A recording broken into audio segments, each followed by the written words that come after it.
Parvardigor, duolarimizni qabul et. Ko'targan qo'llarimizni quruq qaytarma. Sen bizga berganing bilan seni mulking, azamating kamaymaydi, Parvardigor. Sendan ko'p narsani so'ramaymiz. Faqat sendan sobit iymonni so'raymiz. O'zingga bo'lgan muhabbatni so'raymiz. Va bu muhabbatning badaliga sening ham muhabbatingni so'raymiz. Rasulullohga bo'lgan muhabbatni so'raymiz. Parvardigor, bu oyda qiladigan ibodatlarimizni qabul et. Duolarimizni ijobat ayla. Ramazonga qadar insonmiz, bandangmiz, qulingmiz. Gunoh qildik, xato qildik, isyon qildik, tug'yonga bordik. Parvardigor, o'zing kechirgin. Bilib bilmasdan qilgan xatolarimizni mag'firat ayla. Ota-onalarimizni gunohlarini kechirgin. Bizlarni deb xatokor bo'lgan, ibodatlarda kamchiliklarga yo'l qo'ygan otamizni, onamizni jannat ahlidan qilgin.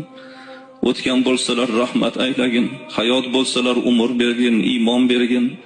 Kasb-korda, ishda, mehnatda yurgan yigitlarimizning ishlariga barakot bergin. Bu tabarruk yurt, ulug' zamin, allomalar yurti bo'lmish jonajon vatanimizga Parvardigor yaxshiligingni, nuring, barakotingni yog'dirgin. Xalqimizni iymoni, e'tiqodini, ma'rifatini ziyoda qilgin.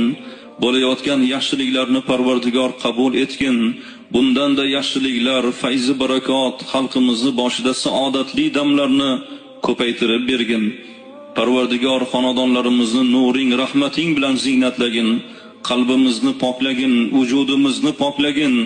Ramazondan, onadan yangi tug'ilgandek gunohlarimizdan forig' bo'lib, oy yuzli mo'minlar bo'lib chiqishligimizni barchamizga nasib et.